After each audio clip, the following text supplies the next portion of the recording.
بالله العلي العظيم. أعوذ بالله من الشيطان اللعين الرجيم. بسم الله الرحمن الرحيم. رب اشرح لي صدري ويسر لي أمري واحلل عقدة من لساني يفقهوا قولي.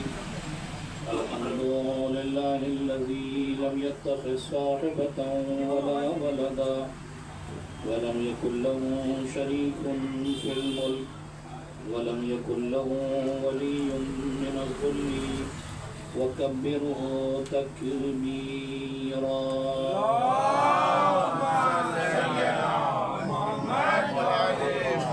والصلاة والسلام والتحية والإكرام على الرسول النبي الأمي الذي أرسله بالحق بشيرا ونذيرا وداعيا إلى الله بإذنه وسراجا منيرا. سيدنا ومولانا أبي القاسم محمد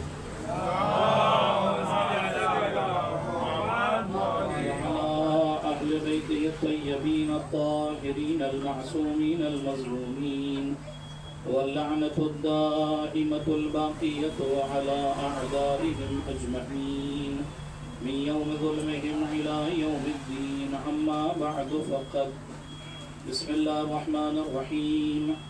قال مولانا وسيدنا موسى بن جعفر الكاظم عليه الصلاة والسلام: تفقهوا في دين الله فإن الفقه مفتاح البصيرة وتمام العبادة.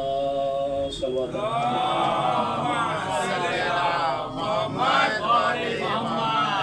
بزرگان ملت، معزز سامعین،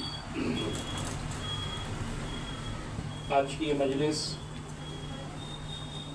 جن مناسبتوں کی مناسبت سے منعقد ہوئی ہے وہ بانی مجلس کی جانب سے تقریباً 3 مناسبتیں. پہلی مناسبت شہادت امام ہفتم امام موسیٰ بن جعفر علیہ السلام. دوسری مناسبت جناب ابو طالب محسن اسلام علیہ السلام کی وفات کی تاریخ کے عنوان سے. اور تیسری مناسبت آج کی شب یعنی کل کا دن 28 رجب المرجب سفر سید الشہداء مدینے سے مکے کی جانب جو آپ نے سفر کیا ہے اس سفر کا آغاز اور ساتھ ہی ساتھ آج کا دن جو گزرا وہ تاریخ اسلام میں ایک بڑا عظیم دن کہ جسے تقریباً ہندوستان میں خاص طور سے فراموشی اور شاید اتنی اہمیت نہیں دی جاتی جتنی اس کی اہمیت ہے، اور وہ ہے روز بعثت پیغمبر اسلام حضرت محمد مصطفیٰ صلی اللہ علیہ وآلہ وسلم.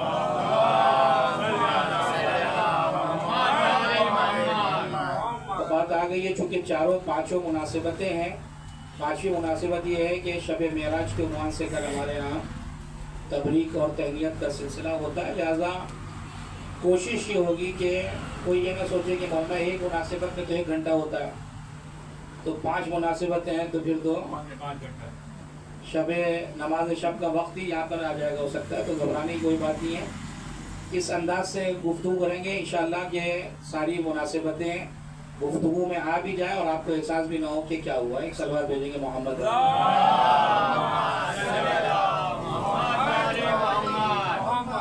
آپ دیکھیں کہ 7ویں امام کی زندگی کے حوالے سے اور یہ مجالس کے انعقاد کا واحد مقصد بھی ہمارا یہ ہوتا ہے کہ ہم ائمہ اطہار علیہ السلام کی شخصیت سے اپنے آپ کو مزید نزدیک لے جا سکیں، ان کی زندگی کو پڑھیں اور پڑھنے کے بعد یہ سوچیں کہ آیا ان کی زندگی میں جو ہمارے لیے سبق ہے، گرچہ ان کی زندگی کا ایک ایک لمحہ ہمارے لیے سبق ہے، ہمارے عبرت کا مقام ہے کہ ہم کیا ان کی زندگی سے سیکھ سکتے ہیں، یعنی ہماری ظرفیت کتنی ہے کہ ہم ان کی زندگی سے کیا لیں. آپ دیکھیں کہ 7ویں امام کی جو ولادت ہے وہ 128 ہجری میں ہے اور آپ کی شہادت جو ہے وہ 183 ہجری میں، یعنی تقریباً 55 سال کا یہ وقفہ ہے. جو امام علیہ الصلوۃ والسلام نے اس دار دنیا میں گزارا ہے۔ عام طور سے امام کی تاریخ ولادت کے حوالے سے ہر سال تقریباً مومنین کے پیغامات آتے ہیں، میسیجز آتے ہیں، کچھ جگہوں پہ باقاعدہ انتشار کا ماحول بھی بن جاتا ہے کہ 7 سفر کو کچھ لوگ اس بات پر اتالو ہوتے ہیں کہ ہمیں جو ہے وہ محفل کرنی ہے، اور کچھ کہتے ہیں کہ نہیں ایام عزا جاری ہے لہذا ہم اس کو مجلس ہی کریں گے، محفل نہیں ہوگی۔ وہ ایک الگ گفتگو ہے، وہ ایک الگ موضوع ہے کہ اس پر کبھی جو ہے وہ موقع ملا تو ایک تفصیلی گفتگو 7 سفر کے حوالے سے بھی کی جا سکتی ہے۔ لیکن سمجھنے کی ضرورت ہے کہ چونکہ تاریخ ایک ایسا موضوع ہے، ایک ایسا چیپٹر ہے کہ تاریخ میں کوئی ایسا نہیں ہے کہ کوئی فقہی مسئلہ ہے کہ مرجع نے کہہ دیا بات ختم ہو گئی۔ تاریخ میں جتنا آپ مطالعہ کریں اور آپ کے پاس جتنے ایویڈنس اور ثبوت موجود ہوں گے، آپ کا نظریہ اتنا مضبوط ہوتا چلا جائے۔ یہ ضروری نہیں کہ میں مولانا عابد رضا آپ کو کوئی بات عرض کر رہا ہوں اور آپ نے کسی موضوع میں تاریخ میں بہت مطالعہ کیا ہے، آپ آئیے بیٹھ کے باتیں کریے، مولانا آپ کی یہ بات ہے، میرے پاس بھی مطالعہ ہے، میں نے اسٹڈی کی ہے، میرے پاس یہ دلائل ہیں، آپ ان دلائل کی رد پیش کریے تو میں آپ کے نظریے کو قبول کرنے کے لیے تیار ہوں۔ چونکہ تاریخ ہے، کھلا ہوا میدان ہے، اگر کسی نے واقعاً اس میں مہارت حاصل کی ہے، کسی نے واقعاً اس میں اسٹڈی کی ہے تو اسے اپنا نظریہ پیش کرنے کا حق ہے احترام و عزت کے ساتھ۔ لہذا آپ دیکھیں کہ بعض محققین جو ہیں وہ 7ویں امام کی ولادت کے حوالے سے کہتے ہیں کہ آپ جب تاریخ اٹھائیں گے تو آپ کو ملے گا کہ 7ویں امام کی ولادت نہ مکے میں ہے نہ مدینے میں ہے، جیسے عام طور سے بقیہ معصومین کی ولادت آپ کو ملے گی، لیکن 7ویں امام کی جو ولادت ہو رہی ہے وہ مقام ابوا پر ہو رہی ہے۔ ابوا مکہ اور مدینے کے درمیان کی جگہ کا نام ہے، جو مکے اور مدینے کے درمیان غدیر سے نزدیک ہے۔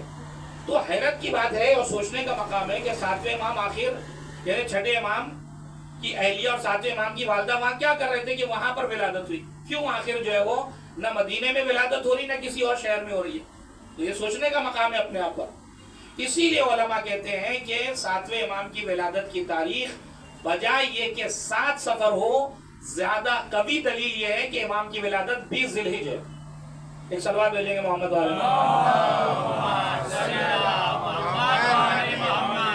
دلیل کیا ہے مولانا؟ آپ نے کہہ دیا ٹھیک ہے اپنی جگہ پر، دلیل کیا؟ دلیل یہ ہے کہ 6 امام اپنی اہلیہ کے ساتھ جناب حمیدہ خاتون کے ساتھ گئے حج پر، اور حج کے جتنے بھی اعمال ہیں وہ آخر 14-15 ذی الحجہ تک سب ختم ہو جاتے ہیں، 13 کو ہی تو ختم ہو جاتے ہیں، 14-15 کو انسان جو ہے وہ رخصت لیتا ہے مکے سے اور اپنے شہر کی طرف رواں دواں ہوتا ہے۔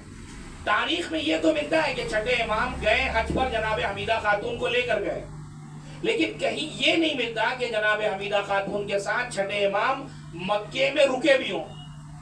اس لیے اگر آپ 7 سفر ولادت کی تاریخ کو مانتے ہیں تو آپ کو یہ ماننا پڑے گا کہ امام صادق پورا محرم، اس کے بعد سفر کی 7 تاریخ اور ذی الحجہ کا آدھا، تقریباً 1.5 سے 2 مہینہ آپ کہاں پر رکے ہیں؟ مکے میں، جبکہ ہمارے پاس ایسی کوئی روایت نہیں ہے۔ اکثر یہ ہوتا ہے کہ معصومین نے حج کیا اور اپنے شہر کی طرف رواں دواں ہو گئے۔ اس لیے محققین کہتے ہیں کہ امام کی ولادت کی تاریخ 7 سفر جو ہے بعید ہے۔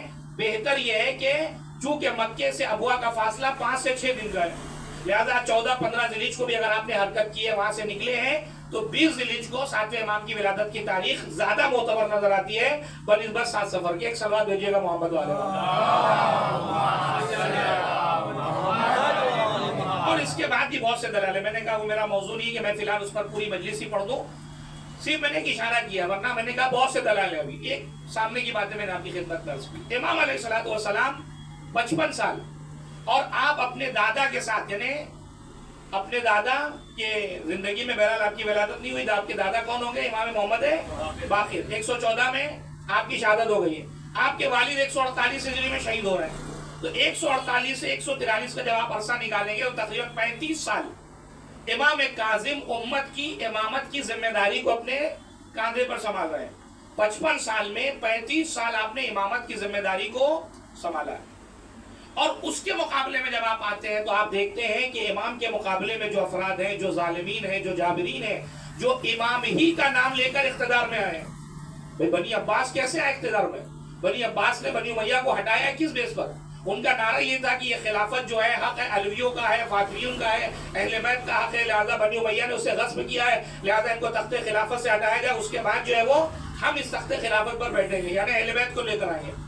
لہذا نام استعمال کیا گیا اہل بیت کا، اور جب حکومت ہاتھ میں آ گئی 132 ہجری میں بنی امیہ کا خاتمہ ہوا، بنی عباس برسر اقتدار آئے، لیکن آپ یقین جانے نام سے پہلے بیت کا لے کر آئے تھے، ورنہ بنی امیہ سے کسی بھی عنوان سے بنی عباس ظلم اور بربریت میں کم نہیں تھے، بلکہ آپ یہ کہہ سکتے ہیں بعض معاملے میں بنی امیہ سے بھی 2 قدم آپ کو بنی عباس نظر آئے، لیکن آپ دیکھیں نام کس کا لے کر آئے؟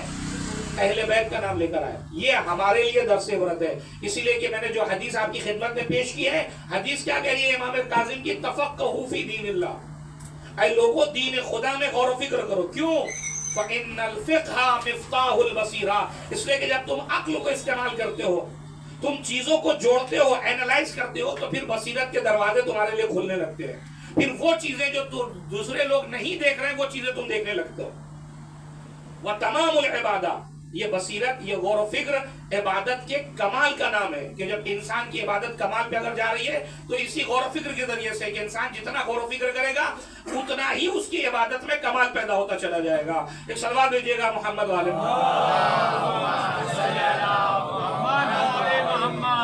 خوب، ایک اور صلوات بھیجیے گا محمد والے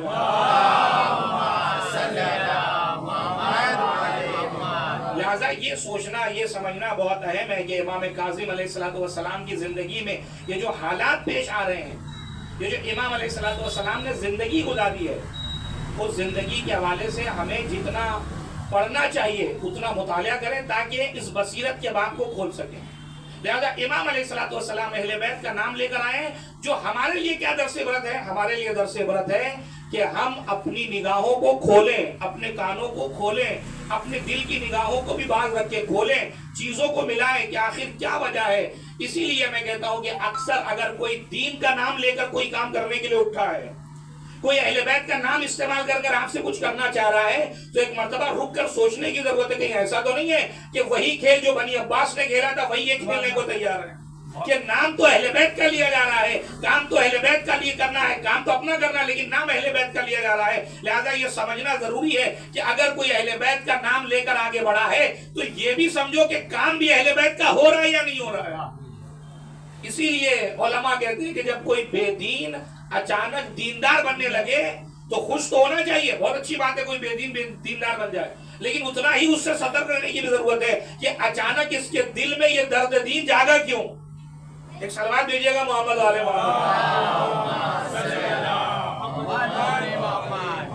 لہذا یہ سمجھنے کی ضرورت ہے۔ لہذا امام علیہ السلام نے کہا کہ امام کے مقابلے میں جو کون ہے؟ منصور دوانقی، ہادی ملون، مہدی ملون، اس کے بعد ہارون رشید جیسا ملون۔ آپ دیکھیں نام کیسے کیسے رکھے تھے ان لوگوں نے، ہادی، مہدی، یعنی نام سننے کے بعد آدمی ایک مرتبہ رکے کہ آخر کون ہے یہ افراد، یعنی جہاں جس امام مہدی پر نام آتے ہیں اپنے سروں کو جھکاتے ہیں۔ اللہم صلی اللہ بنی عباس نے نام کے ساتھ بھی کھیل کھیلا کہ اپنی اولاد کا نام بھی مہدی رکھا تاکہ لوگوں کو بلیک میل کیا جا سکے، لوگوں کو سمجھایا جا سکے دیکھو رسول اللہ نے جس مہدی کے آنے کی خبر دی تھی وہ تو ہمارے خاندان سے ہی ہمارا بیٹا ہے، اسی کی بات کی گئی تھی، یہ عدل و انصاف کو دنیا میں پھیلائے گا، لہذا اس کی بیعت کرو۔ لہذا پورا کھیل ہے جو بنی عباس نے نام کے حوالے سے کھیلا ہے، اسے سمجھنے کی بہت زیادہ ضرورت ہے۔ ایک اور سلوات بھیجیے گا محمد والے لہذا امام 35 سال کا عرصہ ہے جو امامت کی ذمہ داری، اور مقابلے میں جو افراد ہیں وہ فساد اخلاقی، فساد مالی، ہر طریقے کے فتنے و فساد میں ملوث ہیں۔ کیا آپ سوچ سکتے ہیں کہ مدینۃ الرسول میں قصر بادشاہ، یعنی جو رسول اللہ کا وارث اپنے آپ کو کہہ رہا ہے، اس کی قصر میں صرف 300 رقاصہ موجود ہوں؟ بچوں کے لیے ترجمہ کر دوں، ناچ گانے والیاں، مغنیات، جن کو رکھا گیا ہے کہ جب شراب کی محفل سجے اور پورا مسلمان جو ہے وہ شراب کی محفل میں جب اپنے آپ کو مست کرے تو اس وقت یہ مغنیات آ کر جو ہے وہ محفل کو جو ہے مزید 4 چاند لگا دو۔ آپ سوچیں کس لیول کا فساد تھا۔ شراب خوری ایک عام چیز ہو چکی تھی، گویا کہ کوئی چیز ہی نہیں، گویا حرام کی حد تک ہی نہیں رہ گئی کوئی چیز، اور یہ سارا ناچ گانا گائے باقاعدہ سب کچھ بادشاہ اور اس کے جتنے حوالی موالی تھے سب اسی میں ملوث ہیں۔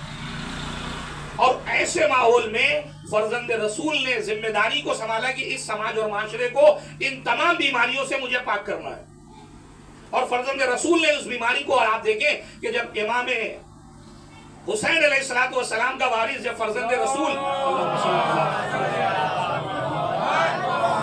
جب گفتگو کرے گزرے گا تو یقیناً جن کے وجود میں پاکیزہ ظرف ہوں گے وہ یقیناً اس اثر کو قبول بھی کریں گے.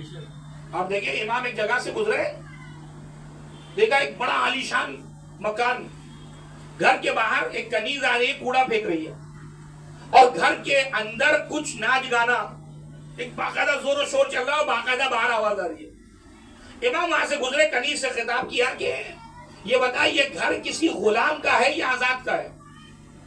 کنیز نے مسکرا کے کہا کہ کیا آپ کو نظر نہیں آتا یہ عالیشان گھر جو ہے وہ کسی غلام کا ہوگا, یقیناً یہ کسی آزاد کا ہے. تو امام نے اس کا جب یہ جملہ سنا کہ یقیناً یہ گھر کسی آزاد کا ہے, تو امام نے کہا کہ تو صحیح کہتی ہے. اگر یہ کسی غلام کا گھر ہوتا وہ اپنے آقا کے قوانین کی رعایت کرتا. یہ کسی آزاد ہی کا گھر لگ رہا ہے جو اپنی من چاہا جو ہے وہ اس کے حساب سے دین کو چلا رہا ہے, اس کے حساب سے گھر کو چلا رہا ہے. یہ کہہ کر امام آگے بڑھ گئے.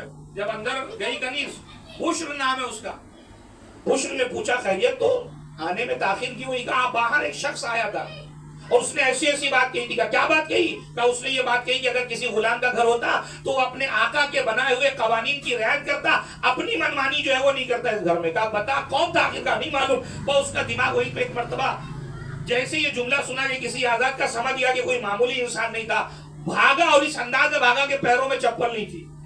اسی لیے تاریخ نے اس کا نام ہی بشر حافی لکھا. حافی یعنی جو ننگے پیر, ننگے پیر بھاگا امام کی طرف, جانے کے بعد امام کے قدموں میں گر گیا. امام علیہ السلام سے معافی طلب کی, کا مولا آپ کے اس ایک جملے نے میرے پورے وجود میں انقلاب پیدا کر دیا کہ یقیناً میں جس طریقے سے اپنے آپ کو آقا سمجھتا ہوں اور میں چاہتا ہوں کہ میرے غلام میرے حکم کی پابندی کرے, لیکن میں تو یہ بھول ہی گیا تھا کہ میں جیسے ان لوگوں کا آقا ہوں ویسے ہی میرا بھی, بلکہ اس پوری کائنات کا بھی کوئی آقا ہے.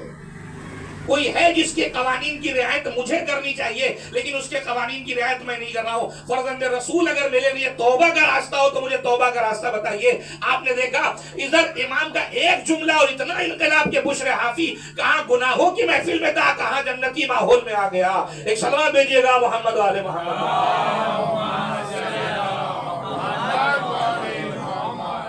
شرط یہ ہے کہ وہ ظرف پاکیزہ ہو, ورنہ کربلا میں امام حسین جیسا مصلح موجود ہے لیکن ان کے وجود پر کوئی اثر نہیں ہو رہا. کیوں نہیں ہو رہا؟ امام نے علت بتائی کہ مجھے ایسا لگ رہا ہے کہ تمہارے شکم حرام مال سے پر ہے.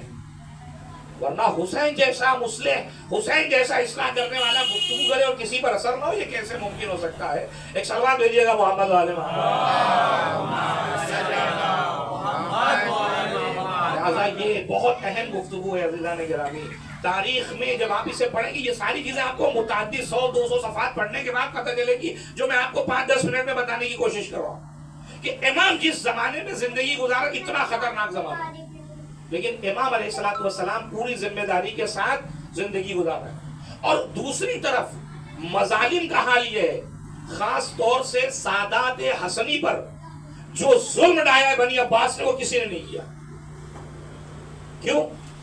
اس لیے کہ بنی عباس کے دور میں سب سے زیادہ جن سادات نے قیام کیا ہے وہ حسنی سادات ہے. لہذا بنی عباس نے اپنے وضاعین حدیث جو حدیث گڑھتے تھے ان کو بلایا, کہا تمہارا پہلا کام یہ ہے کہ امام حسن مجتبیٰ سے متعلق جتنی ہو سکے ان کی مذہبت میں حدیثیں گڑھو, تاکہ یہ جو جتنی ان کی اولادیں ہمارے خلاف قیام کر رہی ہیں ان کو جو ہے وہ اس حوالے سے ڈاؤن کیا جائے. یہ کیا گفتگو کر رہے ہیں, ان کے دادا ان کے آبا و اجداد تو اس مسلک کے تھے اور یہ فکر تھی اور یہ فکر تھی. اسی لیے جتنی بھی شادی کی روایتیں ہیں جو امام حسن مجتبیٰ سے متعلق آپ کو ملے گی کہ 150, 200, 250 اتنی شادیاں کی ہیں جو آپ کو معاذ اللہ ثم معاذ اللہ مطلاق کا لقب دیا کہ بہت زیادہ طلاق دیتے تھے امام حسن مجتبیٰ. یہ جتنی جھوٹی روایتیں جو گڑھی گئی ہیں بنی عباس کے دور میں گڑھی گئی, تاکہ جو بنی عباس کے خلاف جو سادات حسنی, جو امام حسن مجتبیٰ کی نسل سے جو سادات تھے وہ جو قیام کر رہے تھے ان کے قیام کو دبایا جا سکے. آپ کو سن کے تعجب ہوگا کہ بنی عباس نے باقاعدہ ایک میوزیم تیار کیا تھا, اس میوزیم میں سادات حسنی کے سروں کو صرف رکھا گیا تھا جو ہزاروں کی تعداد میں تھے. یعنی ہم اور آپ واقعی جانے کہ ہم اور آپ سوچ بھی نہیں سکتے ظلم کی کس انتہا پہ تھی. وہ زمانہ ایسا جہاں شیعوں کی کسی بات کو قبول کرنے کو تیار نہیں, علویوں کی گواہی قابل قبول نہیں, نہ وہ گھر خرید سکتے ہیں, نہ ان کو حکومت میں کسی طرح کی کوئی حصہ داری, کچھ بھی نہیں تھا ان کے پاس. یعنی آپ یہ کہہ سکتے ہیں کہ دوم درجے کے شہری, بلکہ اس سے ہی بدتر ان کی حالت کو بیان کر کے رکھا. یہ حالات تھے, اور ایسے حالات میں امام کاظم علیہ السلام اس ذمہ داری کو انجام دے رہے تو ہدایت کے مرحلہ تھا. اور امام بغیر کسی خوف و ہراس کے، بغیر کسی ڈر کے، ظالم کے مقابلے میں ہر جگہ جہاں بھی امام کو موقع ملا، امام علیہ السلام نے دین مبین اسلام کی تبلیغ کی. اور یہی خوف اور ڈر نہ ہونا ہارون رشید کو اس نے آمادہ کیا کہ امام کو زندان میں ڈلوائے. اور ایک دو مرتبہ نہیں، آپ سنتے رہتے ہیں کہ امام کاظم 14 سال جیل میں رہے. گرچہ محققین کی تحقیق ہے کہ لگاتار 14 سال نہیں ہے، بلکہ بیچ بیچ میں امام کو رہا کیا جاتا، پھر گرفتار، پھر رہا، پھر گرفتار. جب بھی ظالم کو لگتا کہ یہ جو ہے وہ ہمارے خلاف کہیں قیام نہ کر لے، لوگ ان کے اتنے گرویدہ ہو گئے، امام کو گرفتار کر لیا. لہذا یہ بہت اہم ہے. اور آپ دیکھیں امام کاظم نے جو آخری بار جو امام کو گرفتار کیا گیا، وہ وجہ کیا بنی کہ بادشاہ آیا ہے، ہارون آیا ہے لوگوں کے درمیان اپنی مقبولیت کو بتانے کے لیے کہ میں دیکھو کتنا مقبول ہوں. اور فرزند رسول کے مقابلے میں کھڑا ہو کر قبر پیغمبر کو خطاب کر کے کہتا ہے السلام علیک یا ابن العم، اے میرے چچا کے بیٹے آپ پر سلام ہو. تاکہ لوگوں کے اندر یہ دبدبہ بنے کہ بادشاہ جو ہے وہ نسل رسالت مآب سے ہے، رسول اللہ سے اس کا کوئی خاص ٹچ ہے، اس لیے تو چچا کا بیٹا کہہ کے خطاب کر رہا ہے. لیکن وہ امامی کیا جو لوگوں کے حالات سے واقف نہ ہو. لہذا امام نے جب دیکھا کہ اس نے یہ سیاست کو استعمال کیا، اور امام بصیرت کے بنیاد کا نام ہے، لہذا امام نے اب جو سلام کیا فرماتے ہیں السلام علیک یا ابتا، اے میرے باپ، اے میرے بابا آپ پر سلام ہو. اب جب ظاہر سی بات ہے کہاں چچا کا بیٹا اور کہاں باپ کی منزل، تو ساری جو اس کی سیاست تھی وہ دری رہی. ہر آدمی متوجہ ہے کہ یہ کون ہے جو کہہ رہا ہے رسول اللہ کو میرے بابا. لہذا اس نے سوچا کہ کہیں پبلک ان کی طرف زیادہ متوجہ نہ ہو جائے، لہذا پلٹ کے کہتا کہ فرزند رسول آپ نے کیسے کہہ دیا، میں نے تو آپ کو رسول اللہ کو چچا کا بیٹا کہیں خطاب کیا جو میرے چچا کے بیٹے ہیں، آپ کیسے جو ہے وہ فرزند رسول ہو گئے، آپ کیسے رسول اللہ کے بیٹے ہو گئے. تو ایک مرتبہ امام کاظم علیہ السلام نے پلٹ کے کہا کہ یہ بتا، اگر رسول اللہ آج آ جائے اور آنے کے بعد تجھ سے مطالبہ کریں کہ میں تیری بیٹی کے ساتھ شادی کرنا چاہتا ہوں، تو اپنی بیٹی دے گا کہ نہیں دے گا؟ کہا کیسی باتیں کر رہے تو میرے فخر کی بات ہے. کہا بس اسی طریقے سمجھ لے تیری رشتہ داری اور ہماری رشتہ داری میں کتنا فرق ہے. تو اپنی بیٹی کا عقد رسول اللہ سے کر سکتا ہے، لیکن ہم اپنی بیٹی کی شادی رسول اللہ سے نہیں کر سکتے، اس لیے کہ ہم نسل رسالت مآب سے ہیں. صلوات بھیجیے گا محمد والے محمد.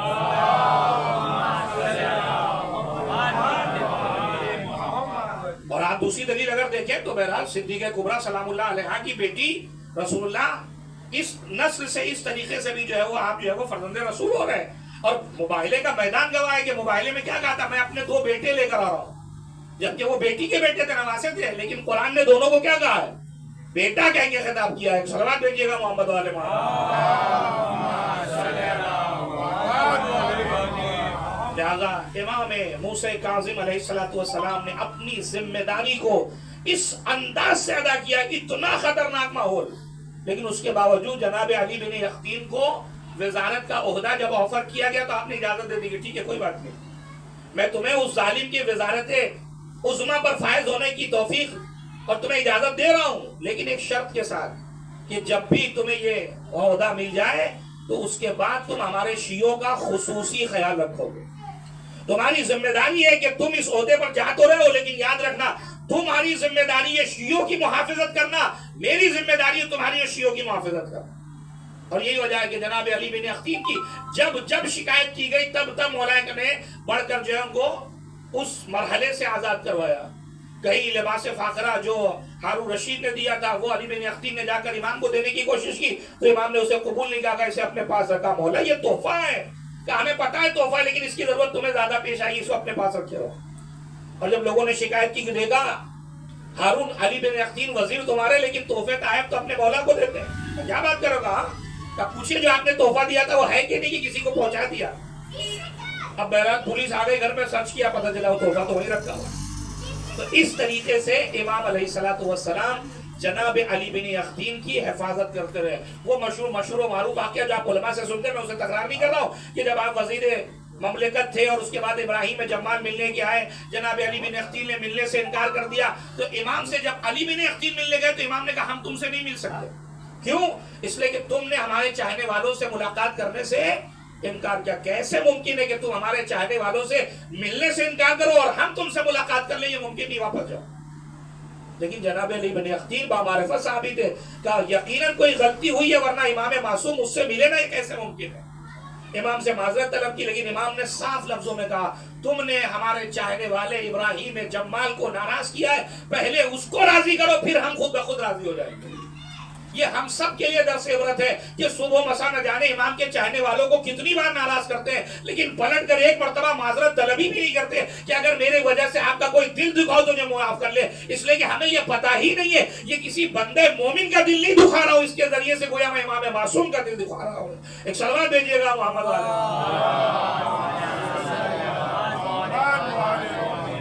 یہ کسی بندے مومن کو نہیں ناراض کر رہا ہوں بلکہ امام معصوم کو ناراض کر رہا ہوں۔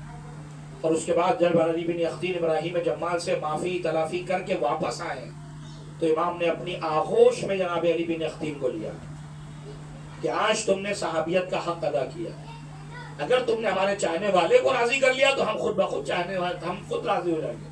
یہ ہمارے لیے درس عبرت ہے، اس مجلس کا مقصد یہی ہے کہ ہم اصلاح کریں کہ اگر کسی بندے مومن کو عمدن ہم نے پریشان کیا، اس کی توہین کی ہے، اس کی ناراضگی کا سبب بنے ہیں، تو پہلی ذمہ داری ہے کہ ہم ساری چیزیں بعد میں کریں گے، پہلی ذمہ داری کہ اس سے معافی طلب کریں۔ اس لیے کہ اگر جب تک وہ ناراض ہوگا یہ نماز روزہ یہ ساری چیزیں سب منہ پر مار دی جائے گی۔ جب امام ہی راضی نہیں ہے تو نماز کا خدا کی بارگاہ میں جانا بنتا ہی نہیں ہے کسی صورت میں۔ ایک سلوات بھیجیے گا محمد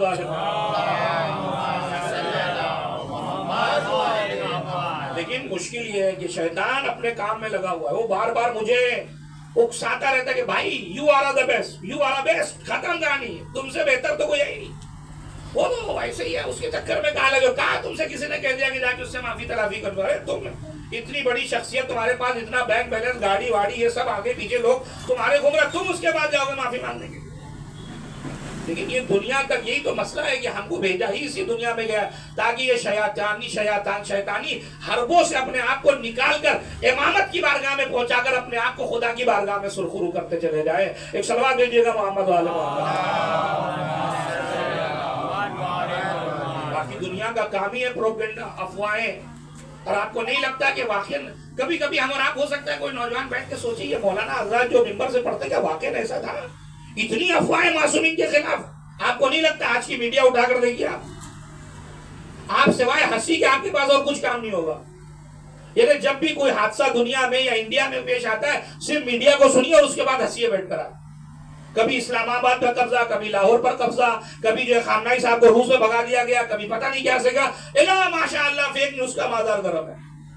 کیوں؟ اس لیے کہ دشمن کی چال ہی ہمیشہ یہ رہی ہے کہ حق کو پھیلنے سے روکا جائے، لہذا حق کے خلاف ہمیشہ پروپیگنڈا۔ جب تک بنی امیہ تھے مولا کائنات کے ساتھ 70 سال تک کم سے کم مولا کائنات کو ممبروں سے گالیاں دی جانے لگی، معاذ اللہ ثم معاذ اللہ، ان کی توہین کی جانے لگی۔ مجھے آپ بتائیے کیا 70 سال کے بعد 700 سال گزر جانے کے بعد بھی اس کا کوئی اثر آپ کو باقی ہے؟ 700 سال چھوڑیے 1400 سال گزر گئے، جنہوں نے 70 سال محنت کی آج وہ کہاں پر کھڑے ہوئے؟ جن کو 70 سال گالیاں دی گئی ان کا مقام آج اللہ کی بارگاہ میں کیا ہے؟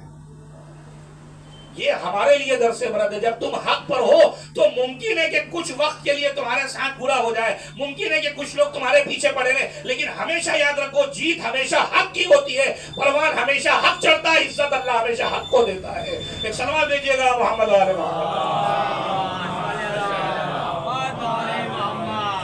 آپ سوچئے جناب ابو طالب کے بارے میں کیا نہیں اگڑایا گیا کہ صاحب وہ اصل میں جب رسول اللہ نے دیکھا کہ اپنے چچا کو کہ وہ وقت آخر ہے، تو ہم نے دیکھا کہ رسول اللہ گئے اور جانے کے بعد کان میں کچھ کہا۔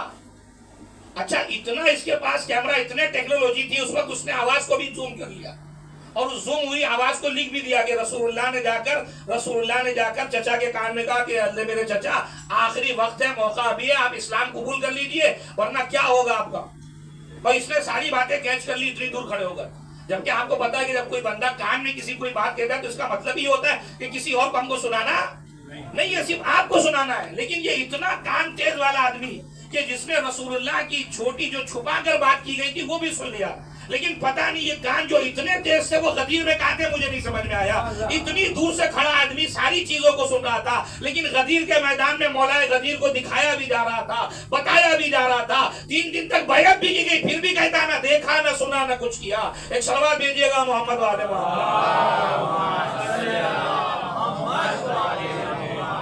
سوچنے کا مقام ہے۔ اس کا مطلب یہ ہے کہ یہ پوری سازش ہے۔